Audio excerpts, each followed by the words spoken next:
Un saludo a todos y todas. Somos el grupo número 10 y estaremos hablando sobre las enfermedades de la lactancia y la infancia.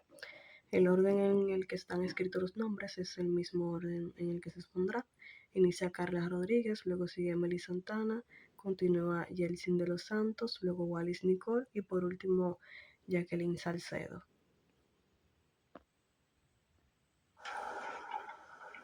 Muy buenos días a todos, nosotros somos el grupo número 10 y en este video les vamos a estar exponiendo sobre un tema importante dentro de la medicina pediátrica titulado las enfermedades de la lactancia y la infancia. Este es un tema muy importante porque los niños no son adultos en miniatura, tanto su cuerpo, su metabolismo y su sistema inmunológico son muy distintos al del adulto. Por eso las enfermedades que se presentan en esta etapa no son simplemente versiones pequeñas de las que padecen los adultos, sino que son muchas veces propias del crecimiento y desarrollo infantil. Durante el periodo perinatal, que abarca semanas antes y semanas después del nacimiento, el recién nacido se enfrenta a muchos riesgos que pueden comprometer su vida o su desarrollo. En estos primeros días y meses, el organismo está en un proceso de adaptación a la vida fuera del útero y cualquier alteración puede tener consecuencias graves. Afortunadamente, los avances médicos en neonatología, cuidados intensivos y atención prenatal han permitido reducir considerablemente la mortalidad infantil. Pero aún así persisten desafíos, sobre todo en los países con menos recursos o donde existen desigualdades sociales. Mi nombre es Carla y pues esta ha sido la introducción al tema.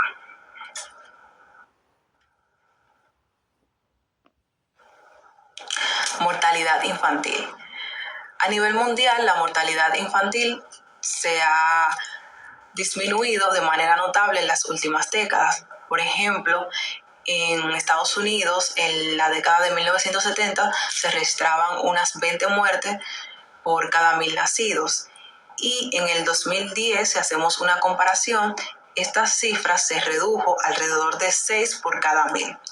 Sin embargo, esta reducción no ha sido igual en todos los países ni en todos los grupos sociales. Las estadísticas demuestran que los lactantes afroamericanos y nativoamericanos presentan tasas de mortalidad más altas que los niños blancos o asiáticos. Y si comparamos entre países, las diferencias son aún más marcadas. Mientras que en Japón o en Suecia mueren menos de 2 niños por cada 1,000 nacidos, en algunas zonas de África subsaharianas pueden morir más de 150. Las principales causas de mortalidad infantil son las malformaciones congénitas, la prematuridad, el bajo peso del nacido, el síndrome de muerte súbita del lactante. También se pueden agregar las lesiones no intencionadas como los accidentes y las complicaciones del embarazo o del mismo parto. Estas causas reflejan la complejidad de la etapa neonatal y la importancia de una atención médica adecuada desde el inicio de la vida.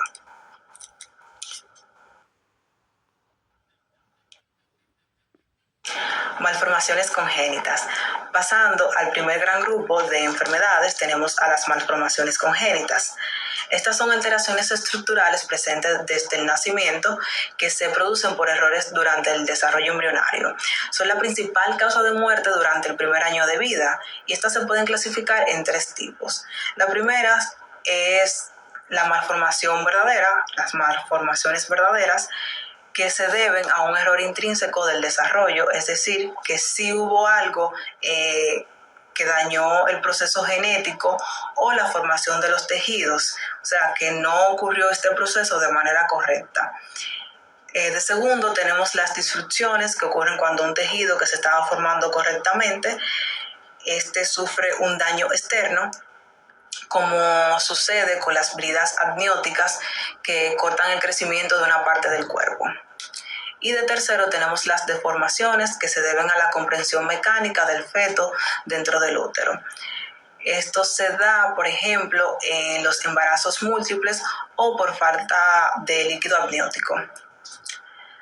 Las causas de las malformaciones son diversas, algunas son genéticas como las alteraciones cromosómicas o las mutaciones de un solo gen, otras son ambientales como las infecciones durante el embarazo, dígase que la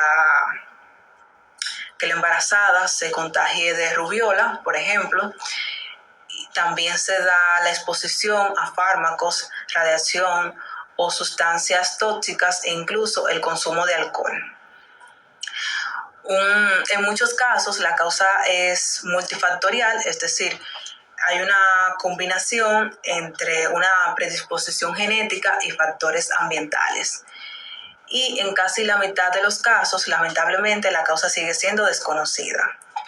Un ejemplo típico es el síndrome de Potter, que ocurre cuando hay una falta severa de líquido amniótico. Entonces, esta condición comprime al feto y provoca malformaciones en la cara, en el tórax y las extremidades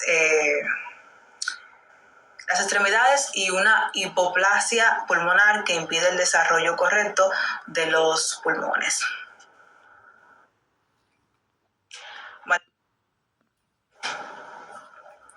Periodos críticos del desarrollo embrionario. Es importante entender que el desarrollo embrionario no es uniforme.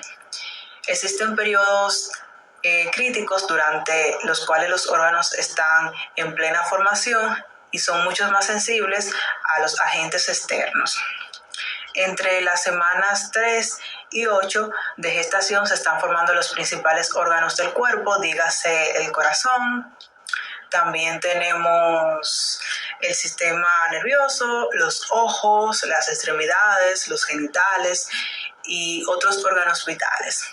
Si durante este tiempo la madre se expone a un teratógeno, dígase un medicamento, una radiación, una infección o una sustancia tóxica, el daño puede ser muy severo, generando malformaciones mayores o incluso abortos espontáneos.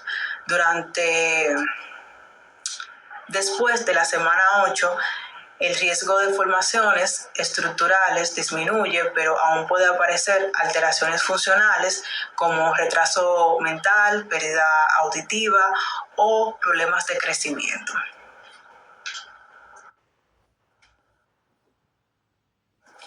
Prematuridad y retraso del crecimiento fetal. El segundo grupo de enfermedades son las relacionadas con la prematuridad y el retraso del crecimiento fetal. Se considera prematuro a todo recién nacido que nazca antes de las 37 semanas de gestación, mientras que un bebé pequeño para la edad gestacional es aquel que, aunque nazca a término, tiene un peso menor al percentil de 10 para su edad. Las causas pueden dividirse en tres grandes grupos realmente. Están las causas fetales como alteraciones cromosómicas o infecciones congénitas, dígase, por ejemplo, la rubiola, el citomegalovirus y el herpes. En el caso del segundo grupo, que son las causas placentarias, tenemos la insuficiencia o los infartos placentarios. Y por último tenemos las causas maternas, entre ellas la hipertensión, la preeclampsia, la desnutrición, el tabaquismo e incluso el consumo de alcohol. Estos bebés suelen presentar bajo peso, dificultad respiratoria, hipoglucemia y mayor riesgo de infecciones. Por eso se requieren cuidados especiales y vigilancia médica constante desde el nacimiento.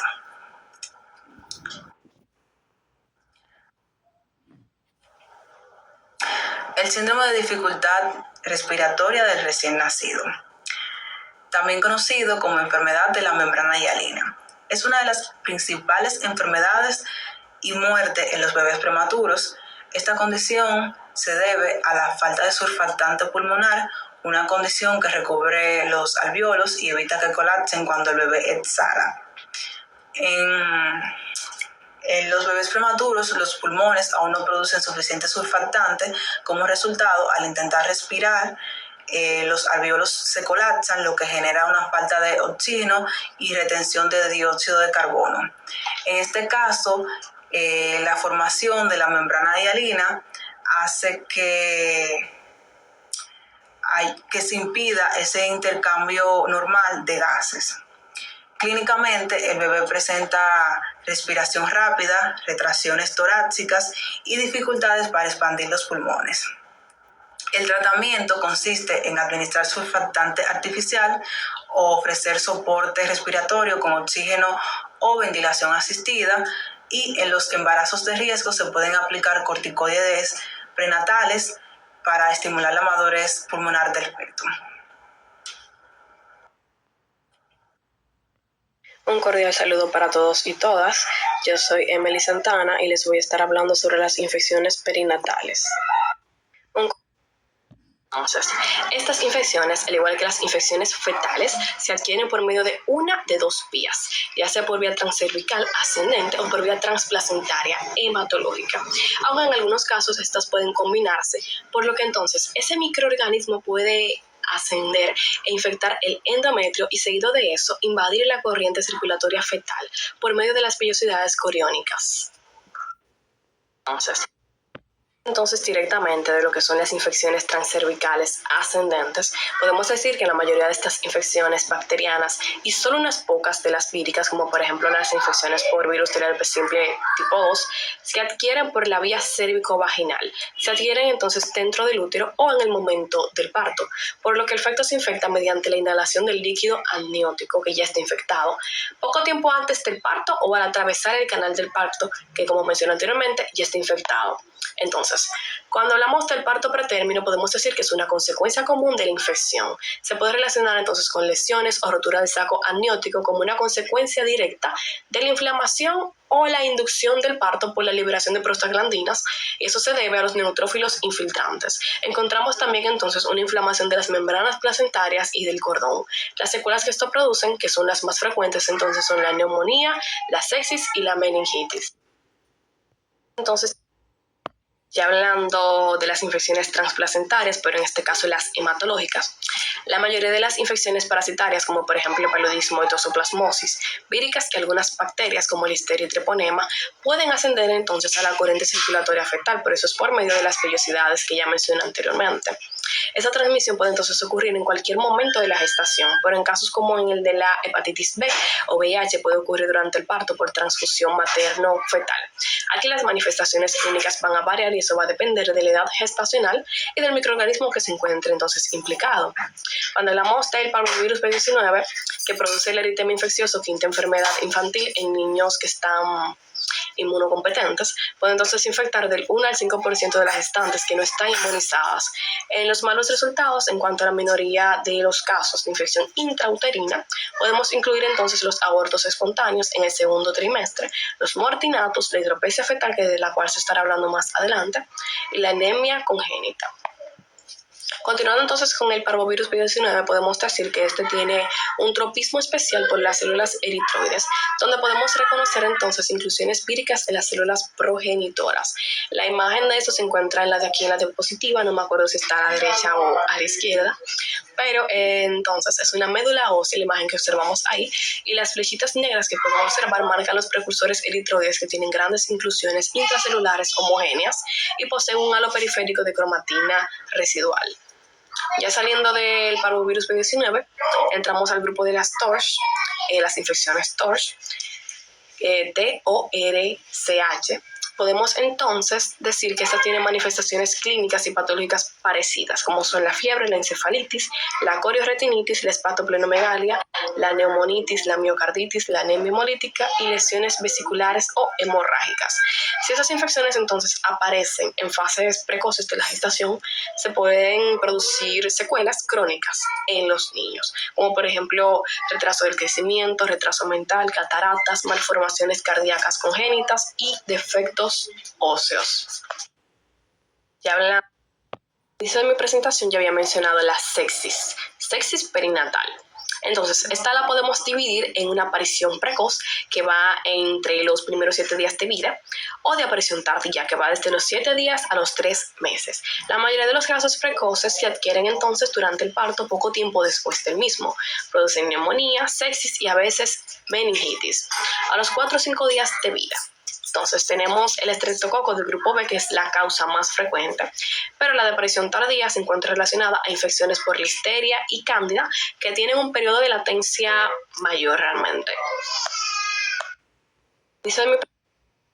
Bien, el siguiente tema a tratar en mi presentación es la hidropesia fetal, que no es más que una condición que se caracteriza por la acumulación anormal de líquido o edema generalizado en el feto, y eso ocurre durante el desarrollo intrauterino, por lo que este exceso de líquido puede encontrarse entonces en cavidades serosas como la pleura, pericardio, peritoneo y en tejidos blandos subcutáneos. Durante mucho tiempo se pensó entonces que la causa más común o la más frecuente de la hidropesia fetal era la anemia hemolítica severa, debido a una incompatibilidad del grupo RH entre la madre y el feto, que es conocida entonces como la hidropesia inmunitaria, aunque en la actualidad se conoce que la mayoría de los casos son no inmunitarios, por lo que entonces la gravedad de la hidropesia fetal puede variar.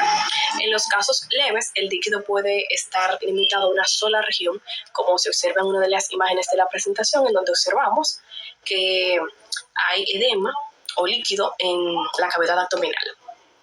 O en los casos más graves, entonces, en donde la acumulación es generalizada, anasarca, donde se produce entonces una insuficiencia cardíaca, edema y muerte fetal, como se observa también en una de las imágenes dentro de la presentación, donde podemos observar que el recién nacido se encuentra edematizado por completo, con anasarca. Bien, todo lo que yo acabo de mencionar se encuentra de forma, entonces, es la hidropesia inmunitaria, que esta es una enfermedad hemolítica del feto y del recién nacido, entonces, que se encuentra causada por una reacción inmunológica entre la sangre materna y la fetal, y eso se debe a la incompatibilidad del antígeno RH, que eso se produce entonces cuando la madre es RH negativa y el feto entonces hereda el antígeno RH, que es positivo, del padre, por lo que durante el embarazo o el parto hay pequeñas cantidades de eritrocitos fetales RH positivo que pueden pasar entonces a la circulación materna, y eso estimula la producción de anticuerpos IgG maternos anti-RH. Entonces, en embarazos posteriores, estos anticuerpos atraviesan la placenta, se encargan entonces de unirse a los eritrocitos fetales RH positivo y los destruyen mediante hemólisis. Estos procesos producen entonces anemia fetal severa, aumento de la eritropoiesis extramedular, insuficiencia cardíaca congestiva y finalmente edema generalizado, o sea, la hidropesia. Además, la degradación de la hemoglobina libera entonces bilirrubina, la cual atraviesa la barrera hematoencefálica del feto y puede causar entonces ictericia y kernícteros, que es daño neurológico. Entonces, la base de esta enfermedad es la sensibilización materna al antígeno RH, por lo que el riesgo aumenta con cada exposición al antígeno, como en transfusiones incompatibles o en embarazos previos. El siguiente tema entonces es la hidropesia. El siguiente tema sumida, por así decirlo, en la imagen de la derecha. Muy bonito está ahí. También hay que destacar que la administración profiláctica de la inmunoglobulina anti-D a mujeres RH negativas a las 28 semanas de gestación y dentro de las 72 horas después del parto ha reducido significativamente la incidencia de esta enfermedad, porque esta inmunoglobulina neutraliza los eritrocitos fetales RH positivos antes de que puedan inducir la sensibilización materna. Hola, mi nombre es Jelsin y voy a continuar con la exposición. Bien, en la hidropesia secundaria, una anemia fetal, el feto y la placenta se van a presentar de manera pálida y en la mayoría de los casos el hígado, el vaso van a mostrar un aumento de tamaño por una insuficiencia cardíaca y una congestión. Y además de esto, en la médula ósea se reconoce una hiperplasia compensadora de los precursores eritroides, y se observa además de esto hematopoiesis extramedular tanto en el hígado, en el vaso, en los ganglios y posiblemente también en otros tejidos como el riñón, los pulmones, incluso hasta el corazón. Bien, en esa imagen histológica que vemos en la diapositiva podemos observar numerosos islotes de hematopoiesis extramedular que se van a encontrar de manera disperso entre los hepatocitos maduros en el hígado de esos lactantes con hidropesia fetal no inmunitaria. Bien, también podemos observar la figura 10.13. Observamos la decoloración amarillenta del parénquima cerebral por acumulación de bilirrubina, que es más llamativo en los ganglios basales profundos a los ventrículos. Cabe destacar que la amenaza más grave en la hidropesia fetal es la lesión del sistema nervioso central, que se va a denominar quelníctero. Continuamos con hidropesia no inmunitaria. Bien, la hidropesia es la acumulación anormal y excesiva de líquido seroso en los tejidos blandos y en al menos 2 o más compartimentos serosos o cavidades corporales del feto. Es importante que sepamos que el término no inmunitaria es el factor definitorio, que significa que la causa principal no es la aloinmunización materno-fetal. Las tres causas más importantes de hidropesia no inmunitaria tenemos en primer lugar las malformaciones cardiovasculares, las alteraciones cromosómicas y la anemia fetal. En las malformaciones cardiovasculares tenemos que esta puede ser estructural o funcional, como las malformaciones congénitas y las arritmias pueden ser causa de insuficiencia cardíaca intrauterina con hidropesia.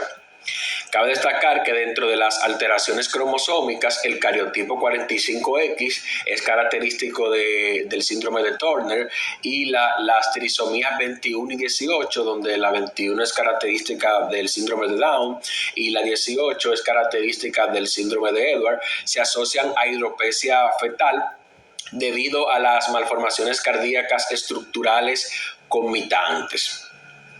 Pero en el síndrome de Turner, las alteraciones del drenaje linfático del cuello pueden hacer que se acumule líquido en la nuca, que eso lo conocemos como hidroma quístico. También la anemia fetal no asociada a anticuerpos contra RH o ABO también es causa de hidropesia.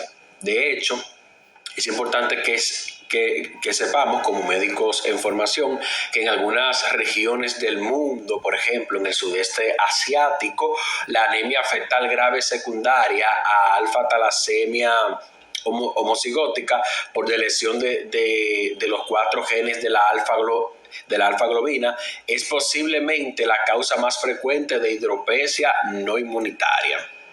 Y la infección transplacentaria por el virus parvovirus 19 se está convirtiendo con rapidez en una causa importante de hidropesia. Este virus entra, se replica y provoca la apoptosis de los progenitores eritroides y una aplasia aislada de los eritrocitos. Es posible reconocer inclusiones intranucleares del parvovirus dentro de los precursores eritroides circulantes y medulares.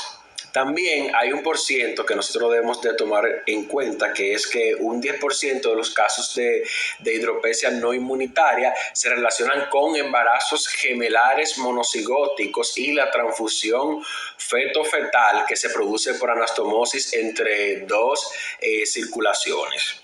Entonces, la causa sigue siendo desconocida hasta en el 20% de los casos. Es Feliz Nicole y estaré hablando sobre algunos errores congénitos del metabolismo y otros trastornos genéticos. Igualmente hablaré sobre lo que es el síndrome de la muerte súbita del lactante. Iniciando con los errores congénitos del metabolismo, estos son trastornos genéticos, casi siempre autosómicos recesivos, o sea, ocurren cuando un individuo hereda 2 copias de un gen defectuoso, uno de cada padre. O sea que para una persona tener estos 3 trastornos metabólicos, los cuales trataremos hoy, que son la fenilcetonuria, la galactosemia y la fibrosis quística, debe heredar ese gen defectuoso tanto de su padre como de la madre. O también puede ser por causas genéticas ligadas al cromosoma X. Estos trastornos suceden por mutaciones en genes que codifican enzimas involucradas en rutas metabólicas. Eso significa que enzimas necesarias para degradar, transformar o sintetizar una sustancia no funciona bien o está ausente. Y esto genera una acumulación de sustratos tóxicos o un déficit de productos que son esenciales. El diagnóstico precoz de estos 3 errores metabólicos, fenilcetonuria, galactosemia y fibrosis quística, son muy importantes, ya que la alimentación de estos una mala alimentación puede causar muerte precoz o retraso mental. Iniciando con la fenilcetonuria. La fenilcetonuria es la incapacidad de convertir la fenilalanina en tirosina. Abriendo un pequeño paréntesis, la fenilalanina es un aminoácido esencial. Eso significa que es necesario obtenerlo a través de los alimentos, como son carnes, huevos, entre otros, ya que el cuerpo no tiene la capacidad de sintetizarlo por sí mismo. En cambio, la tirosina es un aminoácido, pero a diferencia de la fenilalanina, es un aminoácido no esencial. Eso quiere decir que el cuerpo sí tiene la capacidad de producirlo, de fabricarlo por sí mismo, y no es necesario obtenerlo a través de los alimentos. Bien, ¿qué es lo que sucede en la fenilcetonuria? Bien, les dije ya que la fenilalanina es un aminoácido que se encuentra en los alimentos que se convierte en tirosina gracias a la enzima fenilalanina e hidroxilasa. En la fenilcetonuria, esa enzima no funciona o está ausente. Entonces, la fenilalanina no se convierte en tirosina. Y esto causa una acumulación de fenilalanina en la sangre y tejidos. Esta acumulación es tóxica para algunos órganos, especialmente para el cerebro. Se tendrá como resultado, ya les mencioné, una acumulación de fenilalanina en la sangre y los tejidos, se reduce la tirosina. La tirosina es precursora a su vez de la melanina, por eso las personas que tienen fenilalanina pueden tener una hipopigmentación tanto en la piel como en el cabello, también ojos claros. Existen varias variantes de fenilcetonuria, pero la más frecuente es la fenilcetonuria clásica. Los lactantes afectados cuando nacen son normales al nacer, pero en pocas semanas sufren un aumento de las concentraciones plasmáticas de fenilalanina que afectan el desarrollo cerebral. O sea, el cerebro es el principal órgano afectado aquí. El tratamiento dietético, como les mencioné anteriormente, tanto en la fenilcetonuria como en los demás, como igualmente en la galactosemia, es muy importante. Tanto así que las mujeres con fenilcetonuria, cuando llegan a una edad reproductiva y cambian su alimentación, entre el 75 y 90% de ellas, sus hijos suelen sufrir retraso mental, que se hace evidente a los 6 meses de vida. Y menos del 4% de las mujeres con esta condición tienen hijos con ese error metabólico que no alcanzan un coeficiente intelectual superior a 50 o 60. Suelen también tener malformaciones cardíacas. Este síndrome pues se llama fenilcetonuria materna, ya cuando sus defectos atraviesan la placenta. Los órganos durante el desarrollo también del bebé pueden presentar disminución de la pigmentación de la piel, como ya les dije, porque como la alanina da lugar a la tirosina, pero esto no pasa por una deficiencia de la enzima fenilalanina hidroxilasa. Hay una disminución de tirosina, igualmente de melanina a su vez. Aunque el 98% de los casos de fenilcetonuria se atribuye a la mutación de la fenilalanina hidroxilasa, ese 2% restante se debe a alteraciones a un cofactor, que es el cofactor BH4 o también H4 o tetrahidrobiopterina. O sea, eso es una causa muy indirecta de fenilcetonuria, pero que puede pasar.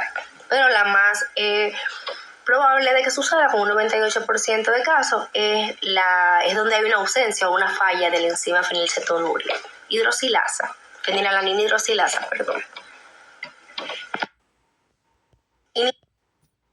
Ahora hablando sobre la galactosemia igualmente es un trastorno autosómico recesivo del metabolismo, en este caso de la galactosa, debido a la acumulación de galactosa 1-fosfato uridiltransferasa en los tejidos, también llamado esta enzima GALT. En la galactosa proviene sobre todo de la lactosa de la leche, pero para poder usarla como fuente de energía, el cuerpo debe convertirla en glucosa mediante 3 reacciones principales. En la primera reacción, la enzima que participa, como se puede ver en la imagen, es la enzima galactosinasa. ¿Qué hace esta enzima? Lo que hace es que le pone un fosfato a la galactosa para activarla. Es como el primer paso para que la célula la pueda utilizar. Si falla esta enzima, se acumula la galactosa, se puede convertir en galactitol y puede causar cataratas. En la segunda reacción, la enzima que participa es la enzima galactosa 1-fosfato uridiltransferasa. Ya les dije, también llamada GALT. ¿Qué hace esta enzima? Pues transforma la galactosa 1-fosfato en glucosa 1-fosfato, que ella puede entrar a las vías normales de energía. Si esta enzima falla, se acumula la galactosa 1-fosfato, la cual es tóxica, puede dañar el hígado, el cerebro e igualmente el cristalino. En la tercera reacción, la enzima que participa es la UDP galactosa 4 primerasa. Esta enzima lo que hace es que convierte la UDP galactosa en UDP glucosa y viceversa, según lo que el cuerpo necesite. Si falla esta enzima, se acumula la UDP galactosa, que es una forma rara de galactosemia, que es la tipo 3. Existen 2 variantes de galactosemia. La más frecuente es la que se produce por la ausencia completa de la galactosa 1-fosfato uridiltransferasa, mientras la menos frecuente se debe a la deficiencia de la galactosinasa que participa en la reacción 1. O sea, la más frecuente es lo que sucede en la reacción número 2. Esa es la de nuestro interés. Los lactantes en la galactosemia pueden sufrir retraso en el crecimiento desde que nacen, o sea, pueden nacer prematuros, tienen vómitos, pueden presentar diarrea a los pocos días de la ingesta de leche, también pueden presentar ictericia y hepatomegalia. Las personas con galactosemia, especialmente los recién nacidos, tienen mayor riesgo a septicemia, que es una infección grave de la sangre. En especial, esta puede suceder, en este caso, por la bacteria Escherichia coli. La relación que hay entre la septicemia y la galactosemia es que en la galactosemia falta la enzima GAL, la galactosemia clásica, por lo que se acumula la galactosa 1-fosfato y otros metabolitos que son tóxicos. Esto puede dañar el hígado. El bebé aún no puede eliminar bien las toxinas ni defenderse de infecciones. También esto afecta al sistema inmunitario, lo que facilita que bacterias como la Escherichia coli entren en la sangre.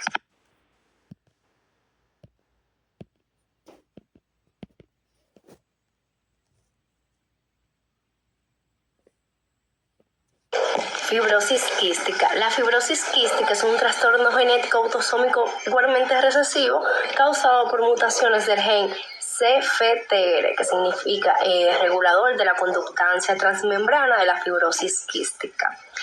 Que esto afecta a las glándulas exócrinas, o sea, las que producen moco, sudor y jugos gástricos. El resultado es la producción de secreciones anormalmente espesas y viscosas que obstruyen conductos en distintos órganos, pero sobre todo en los pulmones, páncreas, intestino e hígado. En la fibrosis quística, las glándulas salivares producen saliva espesa, se tapan, estos conductos se pueden tapar y con el tiempo puede aparecer fibrosis y atrofia. Aparece también fibrosis y atrofia. Cuando este gen está mutado, no se transporta bien el cloro en el agua a través de las membranas, haciendo el moco espeso y que sea pegajoso. Durante el desarrollo del bebé, o sea, cuando aún está en el vientre, el moco espeso puede bloquear los conductos deferentes, que son los que transportan los espermatozoides desde los testículos hasta el exterior. Por eso, la mayoría de los varones con fibrosis quística son estériles, aunque no impotentes, o sea, pueden tener erecciones normales, pero pueden ser estériles. En el caso de las mujeres con fibrosis quística, no son estériles, pero su moco cervical es muy espeso, lo que dificulta el paso de los espermatozoides y sea más difícil que suceda un embarazo. Ahora les explicaré esta imagen para que se entienda bien cómo funciona la fibrosis quística con la alteración de este gen.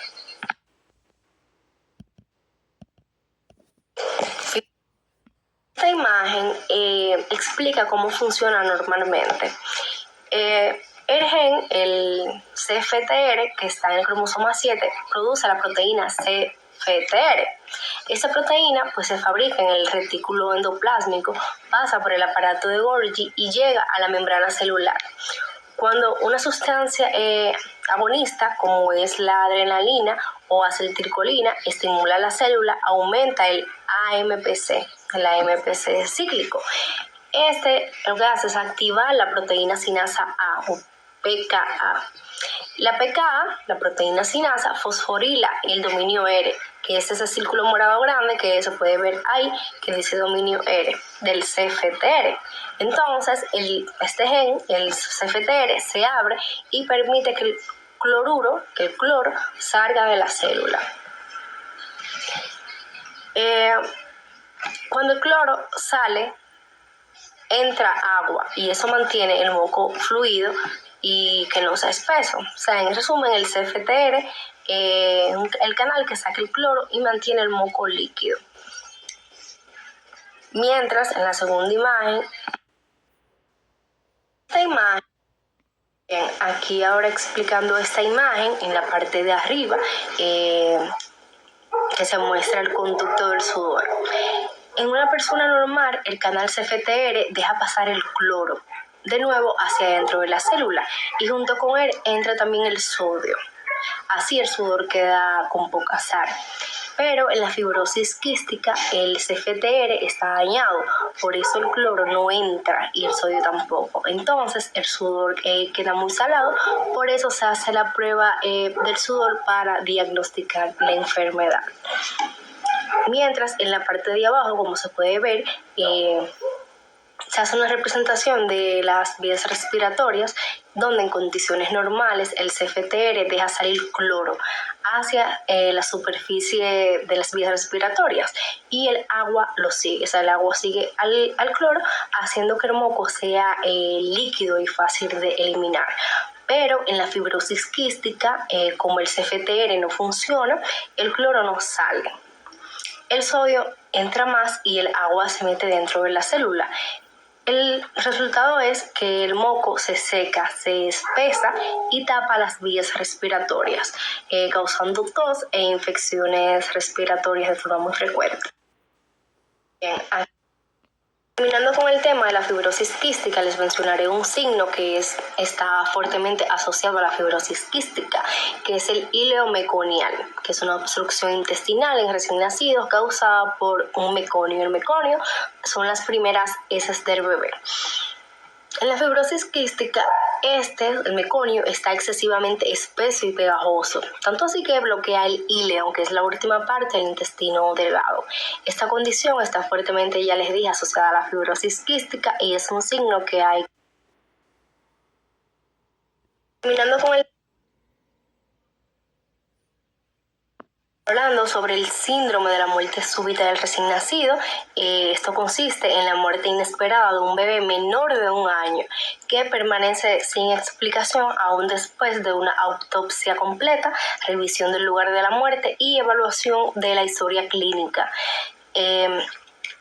Este es la principal causa de muerte postneonatal después del primer mes en los países desarrollados. El lactante suele morir cuando duerme, sobre todo en posición lateral o prono, por eso también se le suele llamar muerte en la cuna. La mayoría de estos casos ocurren entre los 2 y 4 meses de edad. Es más común durante el sueño. Ocurre con mayor frecuencia en niños varones. Hay algunos factores de riesgo, los cuales el libro los clasifica como el modelo del triple riesgo. Ese modelo del triple riesgo incluye lo que es lactante vulnerable, también el periodo crítico del desarrollo y los que son factores exógenos estresantes. En cuanto al lactante vulnerable, ahí entra la inmadurez que hay en el control cardiorrespiratorio o de la respuesta al estrés. Anomalías en el tronco encefálico, en particular en los centros serotoninérgicos que regulan la respiración y la excitación durante el sueño. En cuanto al periodo crítico del desarrollo, ahí entra que los primeros 10 meses de vida, cuando los sistemas autónomos aún están madurando. En cuanto a los factores exógenos estresantes, esto incluye el dormir boca abajo, o sea, en posición prona, dormir sobre superficies blandas, compartir camas, y el libro menciona varias veces la relación que tiene el humo del tabaco con esto. También está la hipertermia. En cuanto a los hallazgos morfológicos, está que en la autopsia no hay lesiones específicas, pero puede verse congestión y edemas pulmonares leves. También hay hemorragias petequiales en las pleuras, en el epicardio y en el timo. A veces signos sutiles de asfixia accidental o hipoxia crónica. Sin embargo, nada es diagnóstico por sí mismo. Saludos chicos, mi nombre es Aquilina Salcedo Hernández y el día de hoy les estaré hablando sobre los tumores y lesiones pseudotumorales en lactantes y en niños.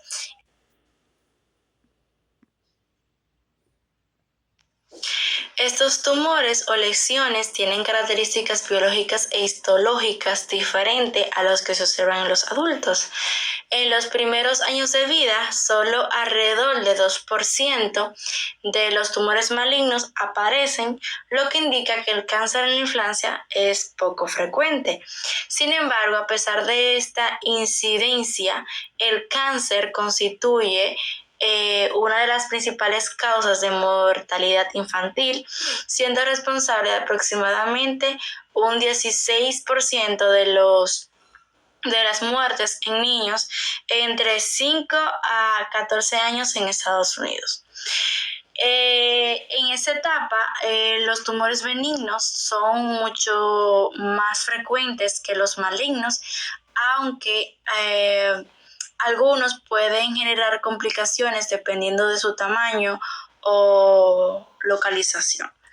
A diferencia del adulto, donde los tumores suelen tener un origen epitelial, en la infancia predominan los tumores mesenquimatosos, es decir, Aquellos que se desarrollan a partir de tejidos de sostén, como músculos, huesos o tejido conectivo. Aunque la mayoría de los tumores benignos en niños no representan una amenaza grave, su localización puede comprometer algunos órganos vitales o interferir con funciones importantes. Entre las lesiones no neoplásicas más destacadas está el amartoma, que consiste en un sobrecrecimiento localizado de células y tejidos normales del órgano, pero con una arquitectura desorganizada. A pesar de su aspecto tumoral, el amartoma no es una neoplasia verdadera y suele tener un comportamiento benigno. Estos tumores podemos dividirlo en benignos y malignos. Entre los tumores benignos y lesiones pseudotumorales, en los niños existen 3 tipos principales de estos. De esas lesiones pseudotumorales. Tenemos el hemangioma, los tumores fibrosos y los teratomas. Estas lesiones pueden similar tumores malignos, pero en su mayoría tienen un comportamiento no agresivo. Es importante reconocerlas correctamente, ya que su diagnóstico erróneo puede llevar a tratamientos innecesarios. Cada una de ellas ya que cada una de ellas tiene una característica, o sea, tiene características particulares en cuanto a su origen, evolución y pronóstico. En primer lugar están los hemangiomas, que son los tumores más frecuentes en los lactantes y se originan de los vasos sanguíneos. La mayoría aparecen en la piel, especialmente en la cabeza y en el cuello, aunque pueden presentarse en cualquier parte del cuerpo, incluso en órganos internos. Existen diferentes tipos, siendo los cavernosos y los capilares más comunes. Estos tumores suelen ser más celulares y tienden a aumentar de tamaño durante el primer año de vida, lo que puede causar preocupación en los padres. A pesar de su crecimiento inicial, la mayoría de los hemangiomas involucionan de manera espontánea con el paso del tiempo. La mayoría, sin dejar ningún tipo de secuela importante. Estos suelen, se requiere un tratamiento cuando afectan estructuras vitales o comprometen la función de algún órgano. Continuando con los tumores fibrosos, estos incluyen un espectro de lesiones que van desde las proliferaciones benignas, poco celulares, hasta fibrosarcomas infantiles. Los fibrosarcomas congénitos, a pesar de su nombre, tienen un comportamiento clínico favorable y un excelente pronóstico. Estas lesiones se caracterizan por la proliferación de células fusiformes, que son células alargadas típicas de tejido fibroso. Una herramienta útil para su diagnóstico es la detección molecular del transcrito de fusión ETV6-NTRK3, que es un marcador característico de los fibrosarcomas congénitos. En los adolescentes, los tumores fibrosos tienden a ser menos celulares y de crecimiento más lento, con comportamiento aún más benigno.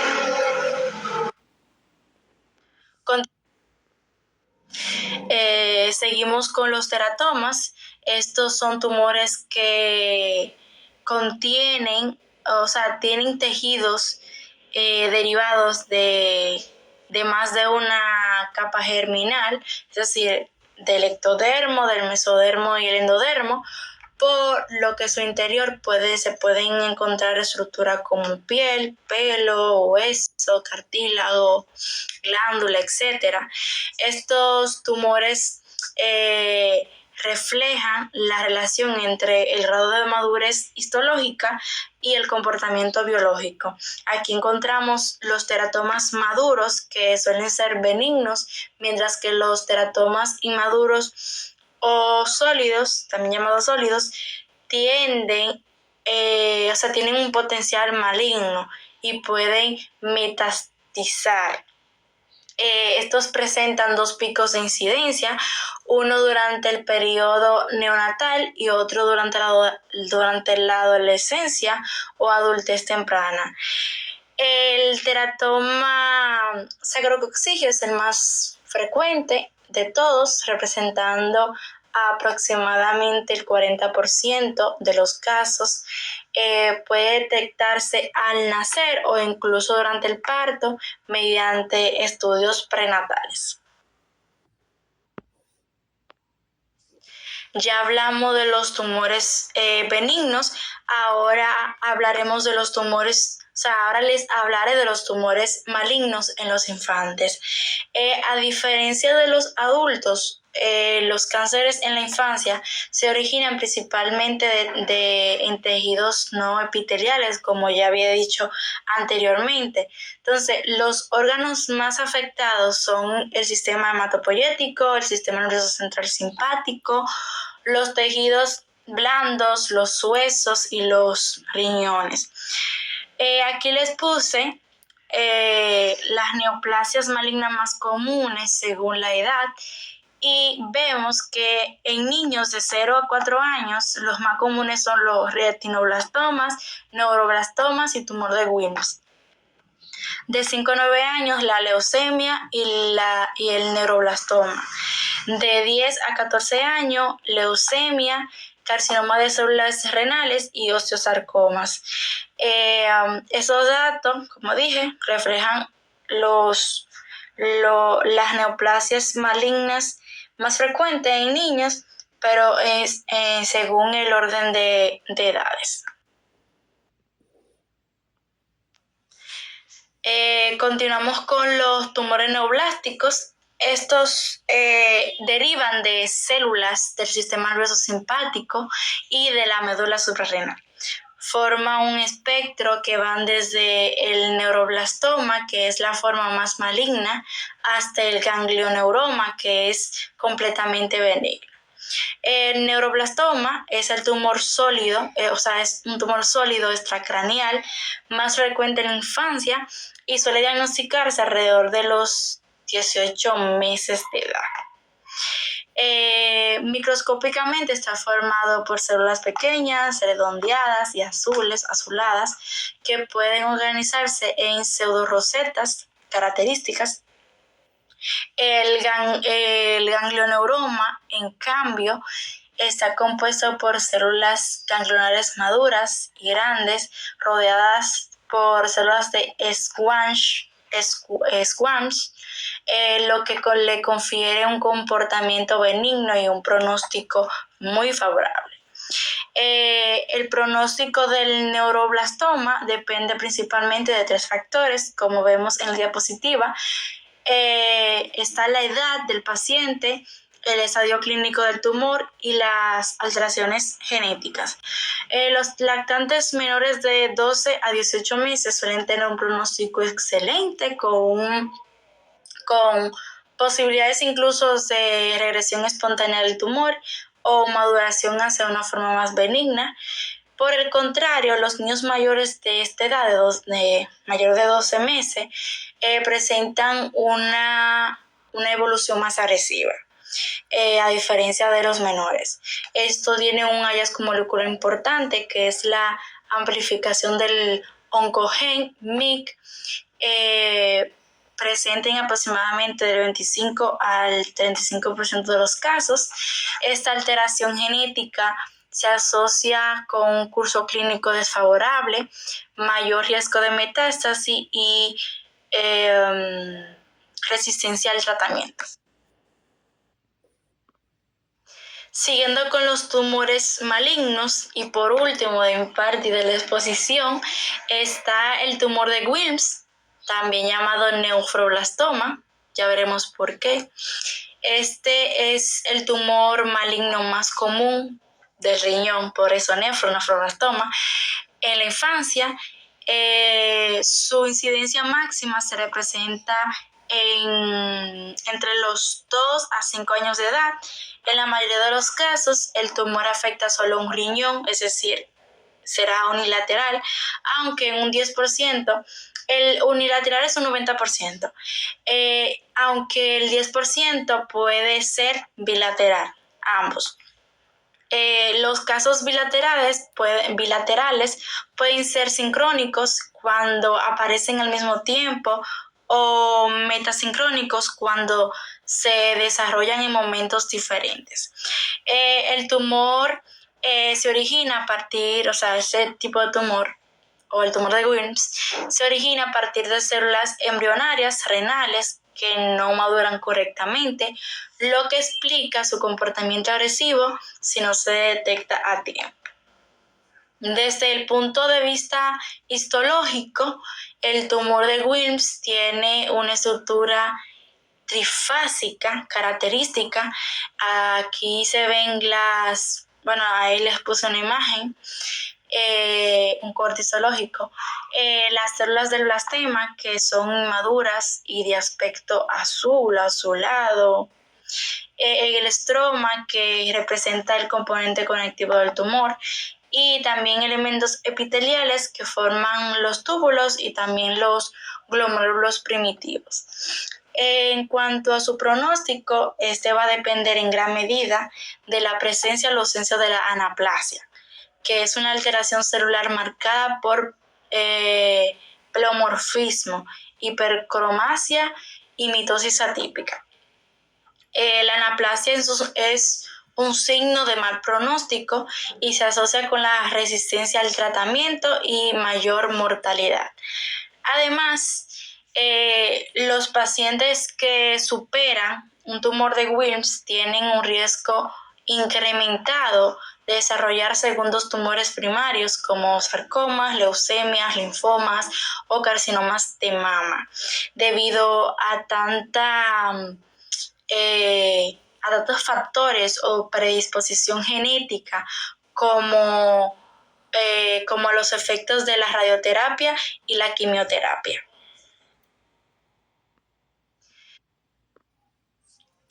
Hasta aquí nuestra parte, esperemos que les haya gustado, que hayan aprendido mucho, es cuanto.